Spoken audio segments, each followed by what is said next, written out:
Welcome to the Power Panel Podcast, a show where we follow the leadership journeys of exceptional African women at the helm of public service and civil society.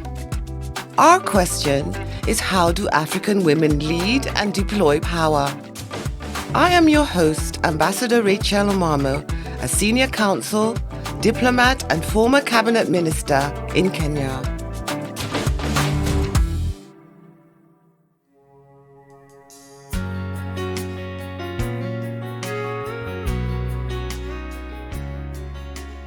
Our episode today begins in Denver, Colorado, in the United States of America, on a cold winter's day. The peaks of the Rocky Mountains beyond the city are picturesque, covered in snow, and the air is crisp and chilly.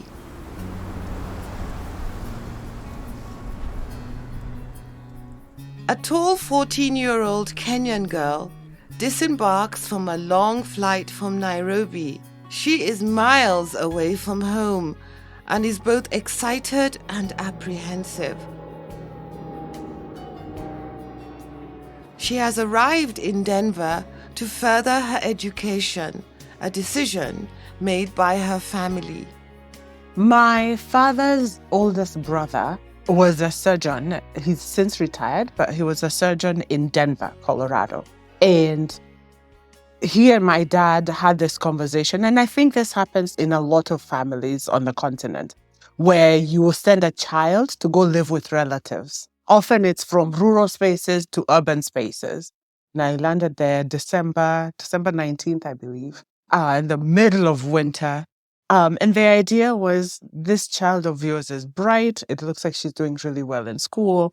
Let's invest in her and give her greater access to opportunity.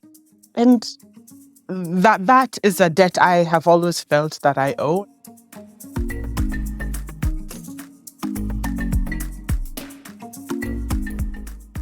Decades later, the young girl who embraced that opportunity is now known to the world as Dr. Wanjiru Kamau-Rutenberg.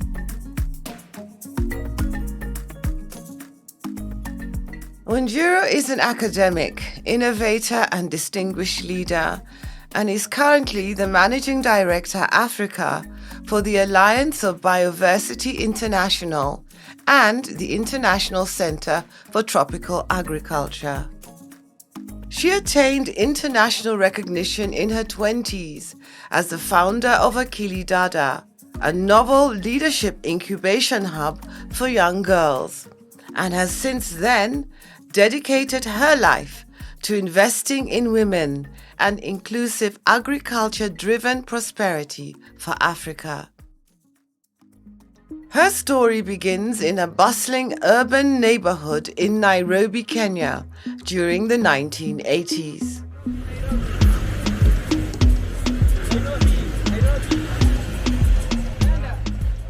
I was born here in Nairobi, in Eastland. Went to St. Michael's Primary School in Makadara.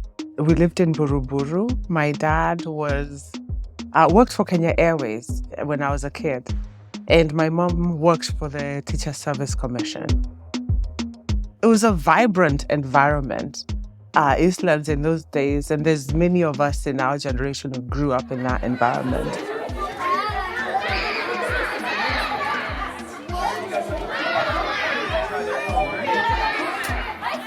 It was, on one hand, safe, but also forced you to be entrepreneurial and to hold your own.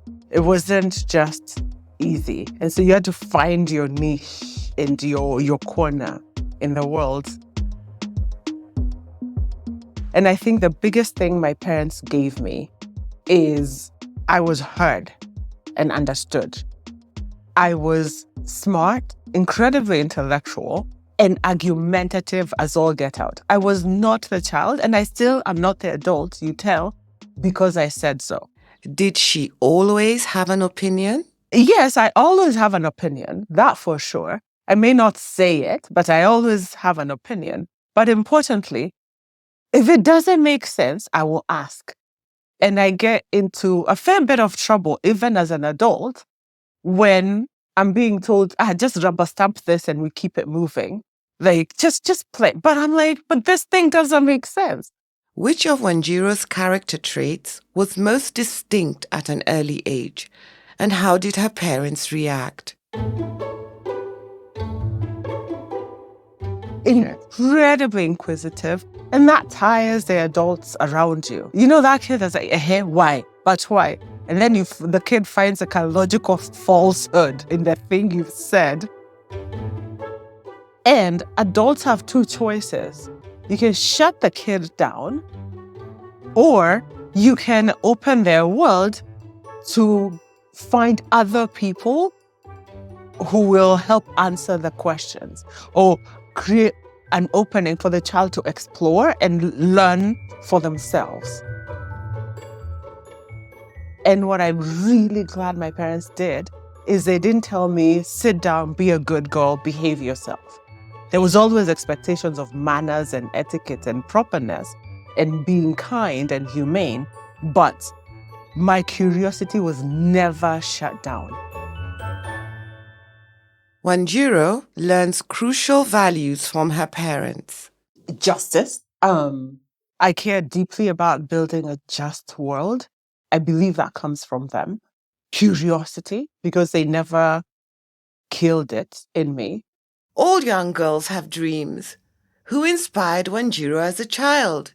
Who did she want to be like when she grew up? I decided I wanted to be a lawyer. I must have been 12 years old. My mom took me to Martha Karua's office. My mom and Martha had been in high school, and they were friends in high school, and they had maintained the friendship. My mom picked me up. She's like, I don't know which lawyer I can take you to. Mama Martha. And it changed my life.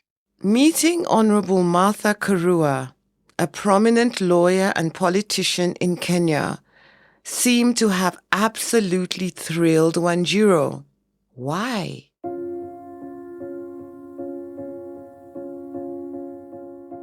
You know how when you're a kid, things are at a amazingly grand scale. I remember being this young girl. First of all, there was a receptionist, which was unheard of. My mom worked in a big, massive pool of data entry people. So there was no receptionist. You opened the door, and all 50 of the women, at least to my childhood mind, were there. So the fact that this woman had a receptionist, it's like, oh, this is real power. You can't just walk in. You're asked, who are you? What do you want? Then we walked into the office. You remember those desks that have the red velvet with a triangular, and then the walls have velvet padding on them, the brass tacks on the big desk. And she's sitting behind the desk. I was like, hallelujah. The Lord is my shepherd. This is what I want. What did she see in Honorable Martha Karua? A woman holding power. Is Wanjiru attracted to power? Does it beguile her? Yeah, and I think women get nervous to talk about it, even as adults. I've always been drawn to power, to understand it, to understand how it works. That's why I studied political science. All my degrees, undergrad, master's, PhD, political science. And someone will be like, oh, it's because you want to be a politician. Zero interest in being a politician. And I tell people, a political scientist is to a politician what a veterinarian is to a cow. We study the diseases of the body politic, we analyze, we can even make prescriptions. A veterinarian is not a cow. A political scientist is not a politician. So I'm fascinated by power. I'm curious about how it works, how it can make society's life better when wielded well, and how it can absolutely destroy societies when wielded badly. And this continent has plenty of examples on both sides.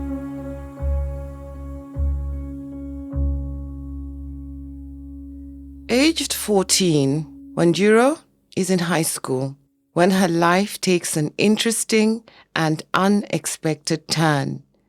she moves to the United States to continue her schooling.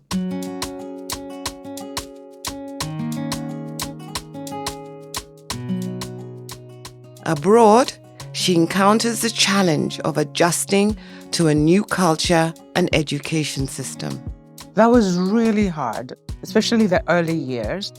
One of the best things that had happened is because I grew up on African soil in a majority Black country, I had no issues about being smart, about being capable, about being articulate. All the hang-ups that when you grow up in a society and you're a minority, children absorb messages from society that you're less than. I hadn't absorbed any of that. And so I was very lucky to enter a racist America at the age of 14. And it's something that actually shaped my own parenting decisions. When our firstborn was 3 years old, we chose to move back to the continent because I really wanted him to, and now both the boys, to have a sense of innate confidence that comes from being surrounded by other Black people, so that your Blackness it doesn't even occur to you that it's anything anyone would look down upon. And so when you meet people who are trying to think like they're looking down upon it, you're very confused at them and you're very clear the problem is them. So that was a big gift that helped that transition. It was hard to find a social place to fit in. It was hard to fit in the family that I was in, my uncle's family. Mind you, I had never met them. I had never met any of those relatives. And it was a family dynamic where you're slotting into kids in a family who are your same age. So that also comes with its own challenges. So the home life was challenging. The social piece at school was hard. A couple of things happened. I joined every club under the sun. I was in every club. I would leave the house in the morning and I wouldn't be back until late in the evening. And when I turned 16, I took on jobs. So were you escaping? Yes. And I was trying to figure out my social niche at school. I started clubs. I started the International Students Club at my high school. And again, that speaks to that audacity that my parents had not squashed in me when I was a kid. So I've always started things. I've always started organizations, clubs. If I'm like, there's a gap here, let's do it. Was this willingness to engage and mobilize other students around clubs and other activities the early sign of Wanjiru's leadership potential? You didn't tell me this was a therapy session. No, that's such a good question. First off, I think leadership takes many formats. And I've seen really powerful leaders who lead from behind and are firm and quiet and don't need to be at the front of the pack, yet they shape institutions and how people do things. And I've seen the other side, which is leaders who lead from the front, who are present and very visible. I think the fact that I'm 6 foot with no shoes on, I've always been the tallest woman in any room I walk into. And that is from childhood. And then I'm not a slight person. I carry kilos. No wind is knocking me over. I've never been able to hide in a room by virtue of my physical size. And so that has always put me in positions, whether in a classroom or in a room where you're visible. And so the tool is not available to me to be a leader who leads from behind. And so I've had to learn how to manage my physical being visible and what that means. Tall and confident, when did Wanjiru realize that her physical visibility was a component of her power? No, not as a young person. That realization came later in life, and especially as I now studied politics and was really fascinated by powerful women, an inspiration that was really drawn from watching Martha. So that's been the train. I met this powerful woman. I was fascinated, and then I started studying power, and then I started appreciating my own power. But as a kid, I was just being me. I remember getting in trouble at school. I was getting bullied, and my parents went to school to go figure out what was going on. Especially because I was such a big kid. Like, who is this that can bully the biggest kid on the playground anyway? And the headmaster, who has since passed on, but who was, I think, a really amazing educator, told my parents, "This kid is a natural leader." They also weren't happy about me being a prefect. Now, I was a prefect from pre-unit. I've always been put in charge of others. And I think a lot of it started from my being gregarious and asking questions and talking my mind, but also my physical size. And my parents were very unhappy because it was standard 8. It was about to be KCPE time. They didn't think I should be prefecting the class. They thought I should be focused on studying and that the school was doing me a disservice by making me prefect again. And the headmaster said, first of all, this bullying, she'll figure it out. It'll be sorted. Wanjiru's diplomatic, she'll figure out how to navigate this. But as far as her being prefect, she's always been a prefect. She has a natural talent for this. Even if you refuse now, it will still end up. And sure enough, Form 1, I get elected class prefect. New environment, new school, Limuru girls got elected prefect again. And so being a prefect from childhood also reinforced and built up those leadership skills. I think also the way we talk about power can be unhelpful because power is always about being in service of others. And so what I have always found challenging about wielding power is how to be of service. And especially when your leadership style is the visible style, it means you get a lot of slings thrown at you because you're visible. So I remember, for example, in high school, trying to get a classroom of very rowdy Form 1 girls to focus on prep time and having one of the young women just be really angry at me, get up, insult me, walk out, slam the door in front of the whole class. And that was humiliating because you're supposed to wield power, but what are you going to do? And so what isn't as discussed, and I still struggle with, and I'm working on learning, is how do you be graceful in the face of that visible disrespect? And that disrespect is coming at you because you are visible. If you weren't visible, no one would try and grow their own power by coming up against you.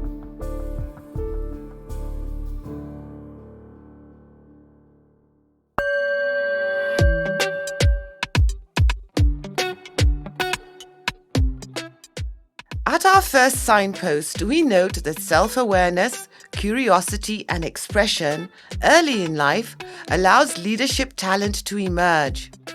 We learn from Wanjiru that natural traits that may appear negative to others may actually ignite our leadership course. Wanjiru performs brilliantly in her studies, obtaining full scholarships to university, culminating in a PhD. Heeding to her ability to create organizations, Wanjiru sets out on a mission to provide opportunities to young girls in Kenya by setting up Akili Dada.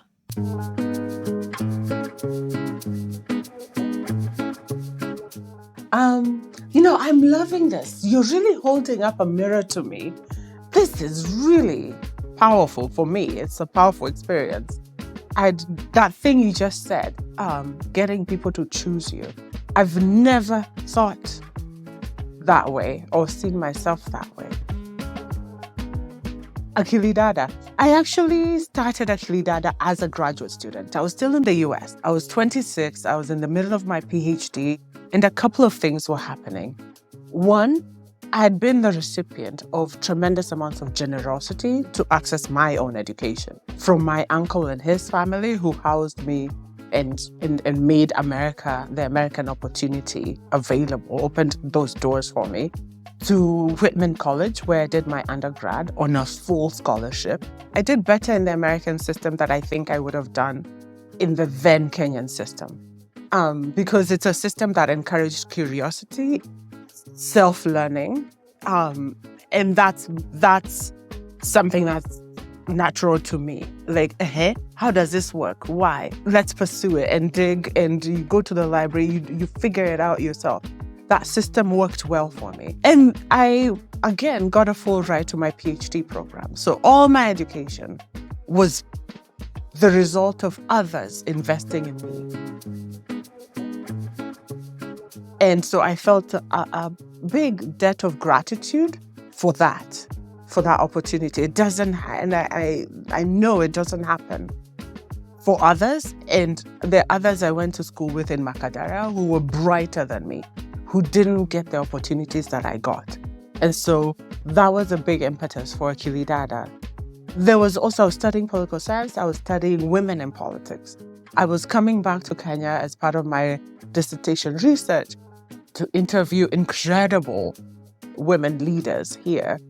Women like Linda Kilimo. And at the same time, start in the early days of Akili Dada.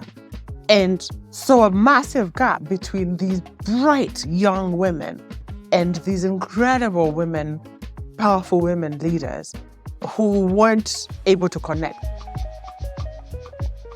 I think a theme for me is I'm a community builder. And so as part of that, Akili Dada also came out of a desire to connect these incredible, brilliant young women from poor families to the incredible women that I was meeting and interviewing for my dissertation and trying to learn about their leadership journeys.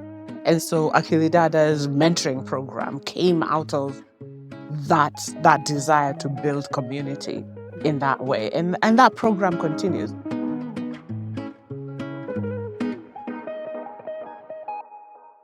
A focus of Akili Dada's work is mentoring young women.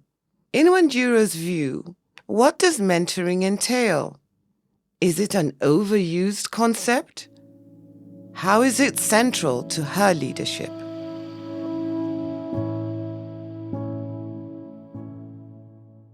Ooh, those are two really good questions. Yes, mentoring is a term that is being used more and more, and to describe a whole range of activities. What I love, and it can be easy to critique and say this is now watered down.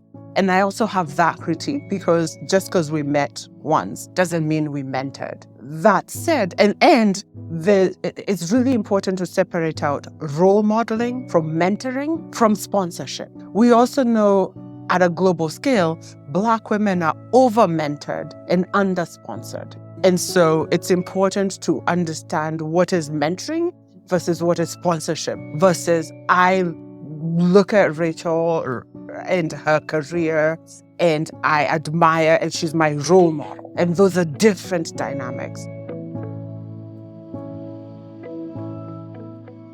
That said, what excites me about even the possible overuse of the word mentor is our societies. When you go to pre-colonial African societies, we had systems of raising up the next generation, of the older generation investing, making themselves available to walk alongside, accompany the next generation. And the colonial moment dislocated that. And what some might call an over-mentoring, I call a return to our culture in that way. And so I get really excited anytime I see an older generation reaching back and picking up what our great-grandparents did naturally and as part of the culture. I'm really glad to see Africans going back, that Sankofa moment, turn back and go fetch what was left behind. So that's how I see that mentoring conversation and the need for that technical distinction. And that then informed and helps to understand what the Akili Dada mentoring model was. How did Wanjiru approach mentoring at Akili Dada? It's an organization that continues to exist. But I left over 10 years ago, and when I left, I left. So I'm not the credible person to speak about Akili Dada today, because it has its leaders, its board, and so they're the best place to speak. What I can talk to is history. And what we were doing with Akili Dada was, with that mentoring model, was not just mentoring, but accompanying it with access to education.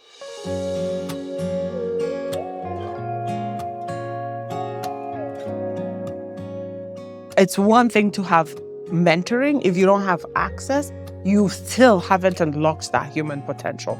And so the 4 scholarships that Akili Dada gave, and I think still gives, were a critical component of that, and tied to my own experience of knowing what scholarships can unlock and how important that investment in financial resources in someone who you've identified as having high potential, that is really important. But then there was also the piece of practice that was important to the Akili Dada model. And that is where we hold the young Akili Dada, the recipients of Akili Dada's investment, to account for paying it forward and becoming transformative leaders in their societies, in their communities. So every young woman, at least when I was there, every young woman who was receiving a high school scholarship, it's a full scholarship guaranteed all 4 years. But every time you would get 5,000 shillings to 10,000 shillings to go home during your school holiday, identify a need in your community, use that money to do something about it. Come back and tell us about it. And then we would do a leadership camp based on those experiences. So it's not just the experience, it's how you process the experience that you've been through. What worked, what didn't work, to help the young women uncover their own leadership style. And that's work that often we try and do with women when we're much older. What I loved about Akili Dada is we were doing that when they were in high school, in teenage years.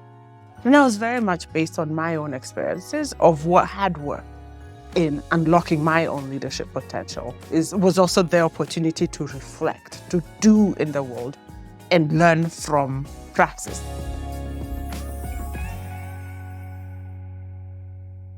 Under Wanjiru's stewardship, Akili Dada flowers, impacting the lives of many bright Kenyan girls from underprivileged backgrounds. As a young leader herself at the time, how does her work and interactions mold her character? Ooh, man, these questions are like fire. Let me start with what I received. I received validation. I learned a lot. I learned empathy, because some of these young women were going through some of the most difficult experiences. It was school in itself. I was 26 when I started Akili Dada. I mean, it didn't feel that young. I didn't think I was being brave, because I was just being myself, somewhat impulsive, some might call. If you wanted to take me, the younger me, and even me today, if you want to pathologize me, there's many ways you can find pathologies. She's impulsive. She doesn't filter. She's opinionated. She talks too much. She cares too much about what people think. But those are also my superpowers. I act before I think about how hard the thing is going to be. I just do it. I reach out to people that, probably I shouldn't be bothering because they're way above me.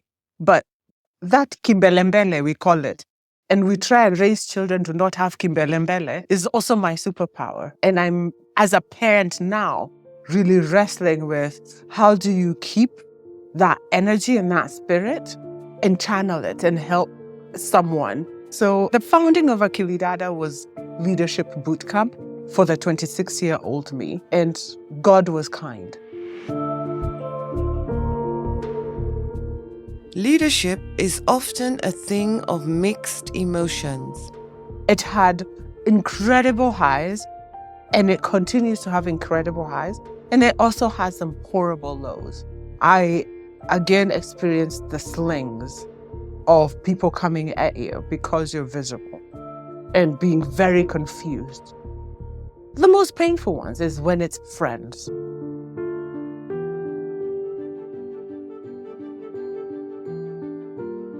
I remember a particular dinner we had where a group of people, and these were friends, it was a part of a board dinner for Akili Dada. And so it was people on the inside of Akili Dada, also I thought. And at some point in the dinner, it became, you're not doing enough, Wanjiru, this model is stupid, you're only working with elite girls because they're really bright. And that was the Akili Dada model. It's scholarships to at least in those days, I know the model has evolved since then, but in those days, we had the national school system, and it was kids from poor families who'd been accepted to national schools, who couldn't afford to pay, and who were then having to give up their slots in national schools, and middle-class parents who were paying off poor parents to put their daughters in the slot that the poor kid had gotten. And that, to me, was just absolutely unfair. I'll never forget this. Someone saying, you should be chaining yourself to the walls of Nyayo House to protest the poor state of education in the country instead of rescuing only a few girls. And that was hard, because this was someone I considered a friend. And so we can disagree on model, but it was in a space where I had really opened myself up to what I thought was a circle of friends. And so, and it was a really public attack. It was vicious. It hurt. It still hurts. So there were moments that are deeply personal.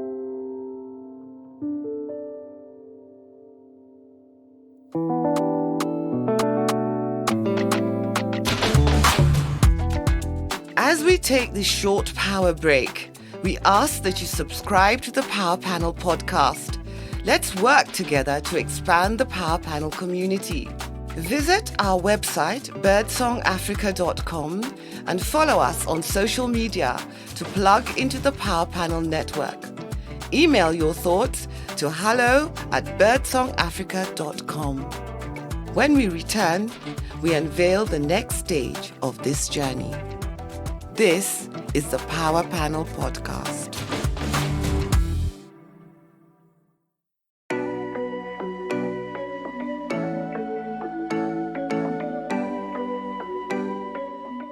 Wanjiru transitions out of Akili Dada at the age of 35, leaving behind a strong organization which still exists today.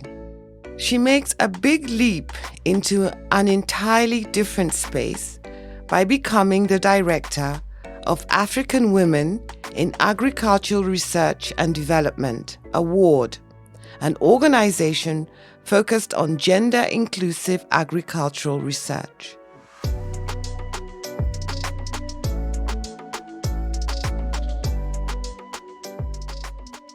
Oh, wow.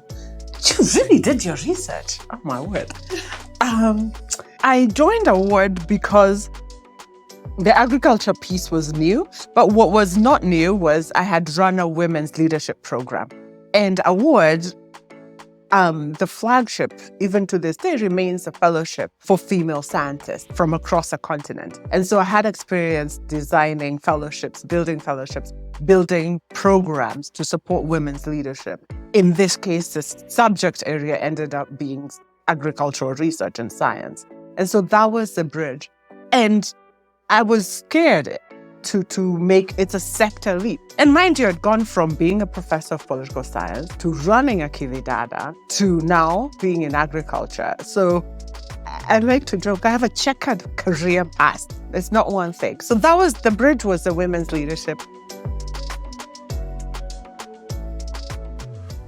And I loved the agriculture sector. I still love it. Even today, the way I stay connected is the boards. All the boards that I sit on are connected to food and agriculture. Though comfortable and familiar with the fellowship component of her work, Wanjiru must mitigate and overcome her lack of specialized skills in agriculture and to legitimize her leadership and authority as a young female CEO. I myself am an academic, and it helps that I got my PhD at age 30. So I had my PhD for a while. There's nothing you're telling me. You're Dr. So-and-so, I'm Dr. So-and-so. Obliviousness to the challenge that helped me survive racism in the US when I first went. Actually, the harder part was convincing the gender experts in agriculture that I knew anything. Never mind my doctorate was on gender and politics, but that actually was the harder part. The agricultural scientists, the crop breeders, animal husbandry experts, that was not hard. And in any case, I understood the job. The job wasn't to be a crop breeder. The job was to head an organization that supported women in this space. That I knew I could do. The job was to fundraise. That I'd been doing since I was 26. So confidence in, and that I understood what the job was. But also, I had an amazing board that was really supportive of me and an amazing director general who was also supportive of me. And so I was in an environment that didn't try and delegitimize me.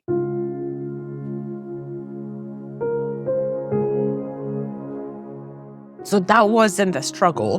There was struggle with the staff. I was young, and the agriculture sector, the average age is just much older here on the continent. And so I came in at 36.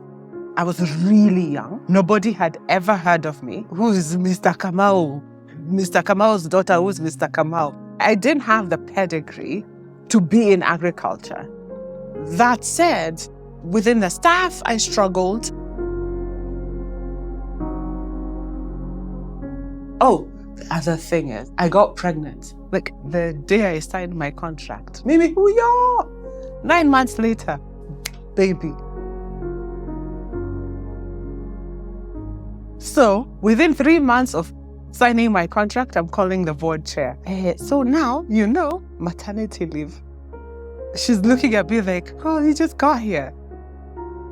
And apparently later on, I learned there'd been conversations in the hallway about how I shouldn't have been hired because these women, you hire young women, they go get pregnant. And then there I was, living proof, walking around with a big old belly that this is why we don't hire women of reproductive age for these senior jobs because they go get knocked up. Now what will happen? And so there was that. The challenges came from places I didn't expect. The scientists were fine. The board and the director general, great support. The challenges came from unexpected corners about my age, and it did take time to build legitimacy. At a ward, Wanjiru not only has to contend with ageism, but she also needs to develop communication strategies in order to surmount other cultural barriers in the agri-education sector.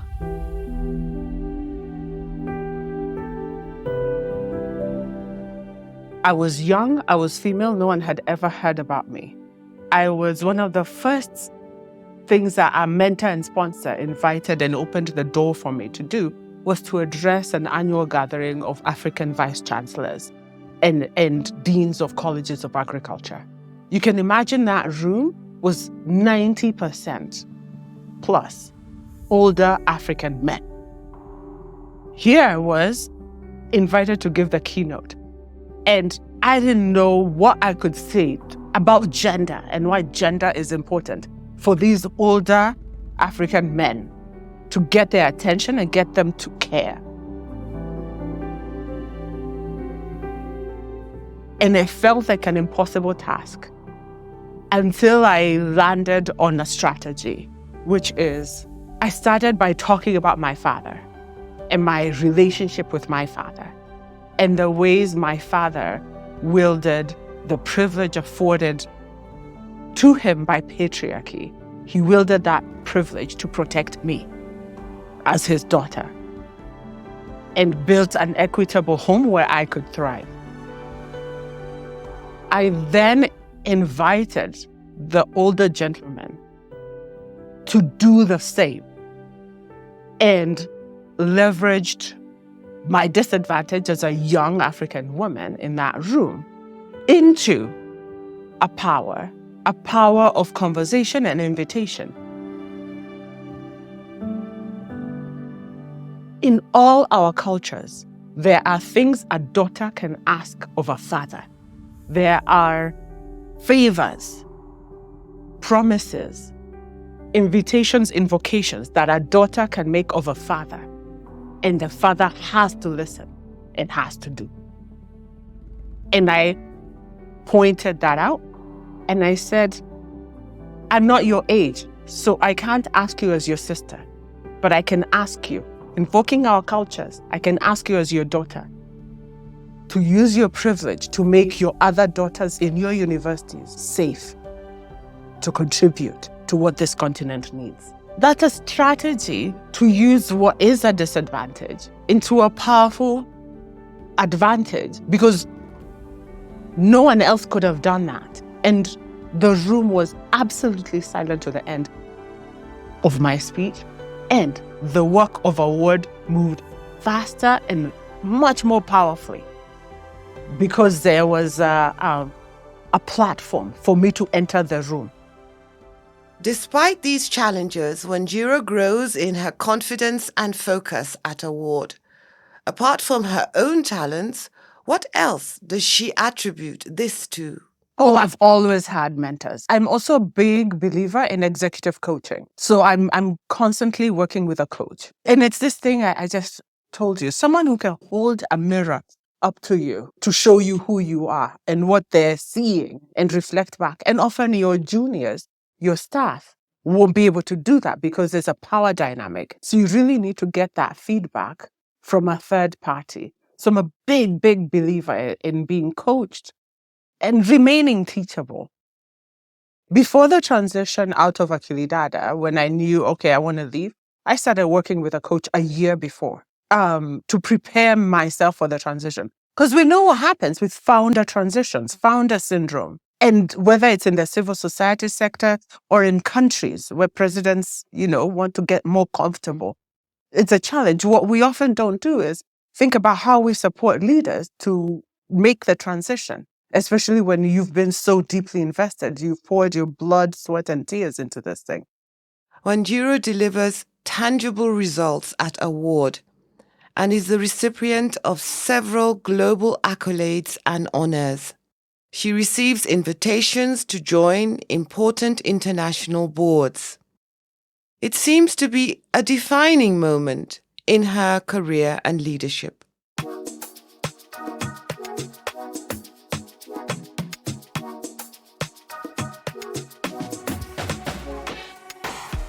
I am not sure. I'm not sure that there's been one defining moment. At least none comes to me as I, from my gut, listen to the question. I had some international, in fact, most of my international awards and recognition was actually for Akili Dada, the Obama recognition, UN recognition. That was actually for Akili Dada. And so I did come to award with a global track record, not a continental one. And what award did for me, which is what I really wanted, was to ground myself continentally. Akili Dada, I was doing Kenya work and getting global recognition. Award, I was doing continental, and I wanted to do more continental work. And I don't think that it was as much accolades for award. What it was I think I built a reputation and a track record in my time at award as someone who took an organization, pivoted it, grew its profile, that track record is more important than accolades. That someone ostensibly told you, you should talk to Wanjiru. You didn't read a list of accolades and say, I must talk to Wanjiru. Someone said to you, you should talk to Wanjiru. And so in thinking about your listeners who are ostensibly interested in growing their career impact, I think what's more important is less the accolades and more the track record that you build of people who can vouch for you, who can say, I have watched this woman work and she's good. That is what happened at Award. And I'm really proud of that. And that was hard won. That is actual delivery. It's not hype. The accolades can be hype. The actual delivery where people tell each other, we knew this organization before and we know it now, and we can attribute success and growth and impact to Wanjiru's leadership. That means the world to me. So you built a substantive reputation. It wasn't froth, it was substance. And that's really important to me, that it is substance. And I think that reputation continues, and that's where the invitations to join board comes from. We know what she can do. We've seen her do it.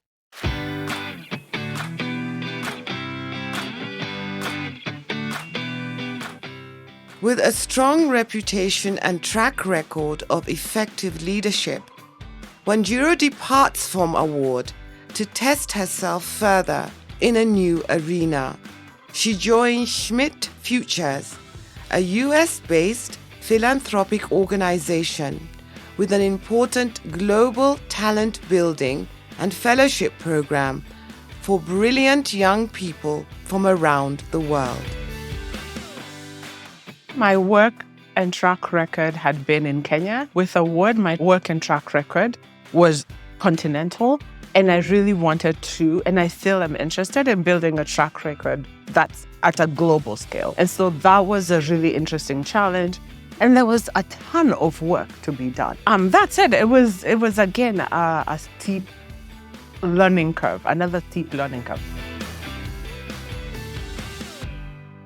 Anytime you take a new role, and especially if you challenge yourself to move sectors or move geographies, here I was coming from a well-established reputation as a leader in the ag space into a space that no one knew my name. So you can't rest on your reputation from this other sector. You're starting from scratch. And Schmidt Futures was itself a new organization. So it's dynamics, trying to figure it out. And then not to mention, I'd worked at that point for about 10, 11 years in the African work cultures. American work cultures are very different. On the continent, we tend to be a lot more relational and community. Like, your thing will move forward because I trust you. Because I'm not going to go sue you in anybody's court, and that's going to take 16 years. What really matters in collaboration is trust. So trust building is the first thing you have to do when working on the continent. The Americans are a lot more transactional. So your call length will be 15 minutes and people have conducted business and they are done. That's very different. So there was an adjustment for me there.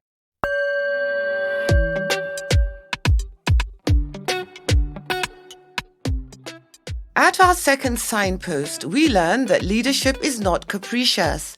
It's about making a substantial difference. Your track record speaks for you, propels your career progression, and illustrates your power.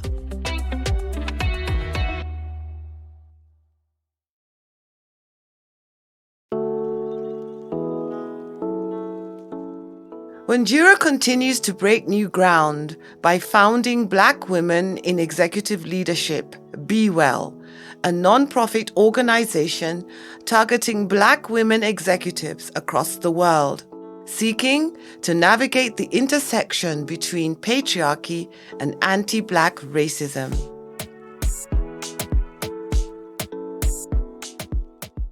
Anti-Black racism is a global project. Nowhere on this planet are Black people at the top of any social hierarchy. It's a construction, but it's how power is exercised around the world today. Even in India, the darkest ones are placed And we're not even talking about Blackness in the African diasporic sense. And so racism and then anti-Black racism is a global project. Patriarchy is a global project. Why is it that responses are now insular and geographical? And to the extent, especially on the anti-Black racism, to the extent that those responses have remained siloed geographically, the project has continued to thrive. And so the underlying thesis of BWEL, to be proven or disproven, but the underlying thesis is, if you're going to confront global projects, and especially the intersection of two global projects, the thinking and the work itself needs to bring people together. Divide and conquer has worked, and so let's reverse that. There's a couple of things that to me are transgressive, if you will, about BWEL. One, there is a shared experience of anti-Blackness globally. And for Black women, that intersection of anti-Black racism and patriarchy is a shared experience. It's not an insular one. We're exploring that. BWEL is designed to explore. What does that look like? How are these systems of oppression working? A second piece, we often want to, in addressing the challenges that especially Black people face, we start at the bottom of the pyramid. We say Black people are poor, whether in the US, in Brazil, in South Africa, in Kenya, Black people are poor, so we're going to address poor Black people. And that narrative self-perpetuates. BWEL is transgressive in that we're looking at Black women who have power. What do we learn when we talk to powerful Black women about how these systems work? And can we change these systems faster by leveraging those Black women who understand these systems, but who have somehow managed to get their hands on levers of power? Can we drive more systemic change faster by working with powerful Black women? We've spent so much time investing in pipeline. And from my Akili Dada work, I believe in building pipelines, but we need a dual approach. How are we supporting those women once they go through the pipeline and they make it to the top? How are we supporting them? What does that look like? And what does accountability for them to come back into societies and transform power systems look like? Wanjiru provides an example of the impact of BWEL. One of the things we're doing is working with the New York Stock Exchange to increase the number of Black women in their board diversity program, to try and get more Black women sitting on the boards of NYC listed companies. The hypothesis we want to test is, does having more powerful Black women on boards of these companies change how these companies do what they do? Another piece of work we're doing is working with executive search firms who recruit into C-suites to help them think, reflect, and transform their practices. To see if working with executive search firms, who then are the gatekeepers for C-suite positions, changes and improves and increases the number of women in C-suite roles. That's a kind of systemic change that we're talking about. And again, we've already invested in pipeline, and we have a few. For sure, Black women are still underrepresented in any way you slice that cake. But for those few who are there, what does leveraging their power look like? What can we do? Or ease the bottlenecks to the next generation coming through? In December 2024, Wanjiru transitions out of BWEL, handing over the executive leadership of another women's organization that she has built. She returns to the agriculture sector as Managing Director Africa of the Alliance of Bioversity International. In making this shift, what does Wanjiru regard to be the difference between leadership and power?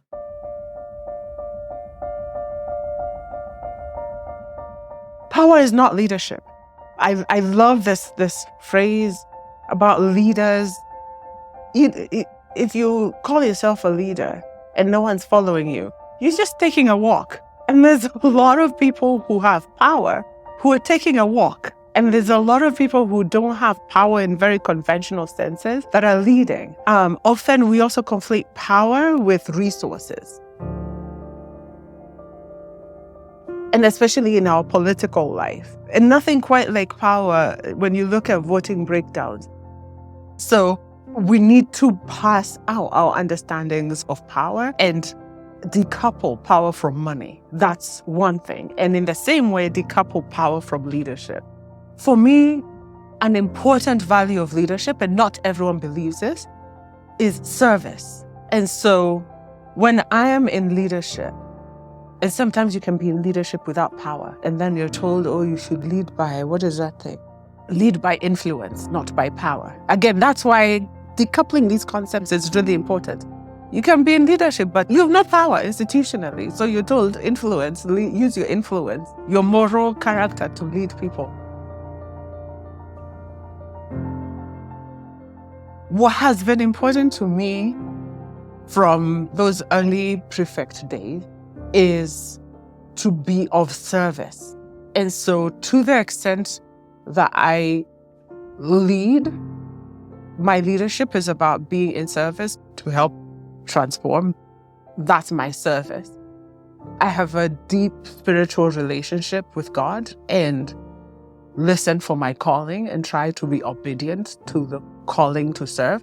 And that's a framework that really makes a difference for me in trying to listen. And the story of Jonah and refusing to go to Nineveh is a particularly salient one, especially for me with BWEL, because I refused to go until God put me in. This is what I'm calling you to do. That's a really powerful one. Do women in power lead differently from men? Does Wanjiru lead differently? My analysis of that is a very individual one. When you ask me, do I lead differently? My experiences as a Black person, both in Kenya and in the US and other places, we lived in Switzerland for a while.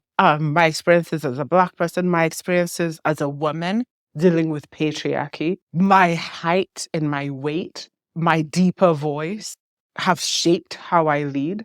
It can be very easy to be woe is me. I'm not considered a conventional beauty, again, because of my size. But like these messages you get as you're coming up. And so how do you use the things that can be used against you and are used against you to do better? Because your weakness and anything that can be pathologized is also your superpower. And so what is being pathologized about you?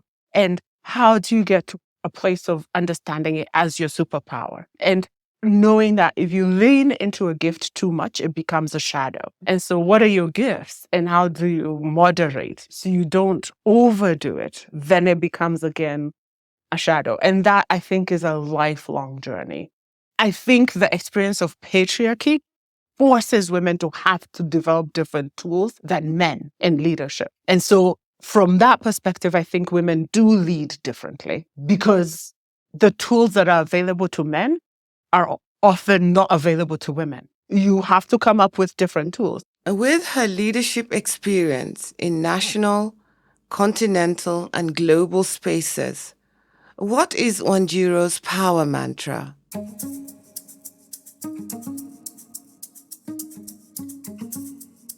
Leadership is power in service to a community. Yeah. If I'm very comfortable with power, if I'm clear it's in service to a community I belong to, or a community of others that I think need my help or I feel called to be in service to. But I'm comfortable with power if it is a tool in service. It never is just to sit on. Wanjiru is open and authentic. Her leadership is defined by serving and investing in others. She connects with that innate desire in most of us to become better versions of ourselves and to achieve our fullest potential. This is Wanjiru's power and her light. We thank Dr. Wanjiru Kamau-Rutenberg for sharing her extraordinary story with us, and we wish her well as she continues her journey. We also thank you most sincerely for listening and look forward to your company on our next episode. This is the Power Panel Podcast.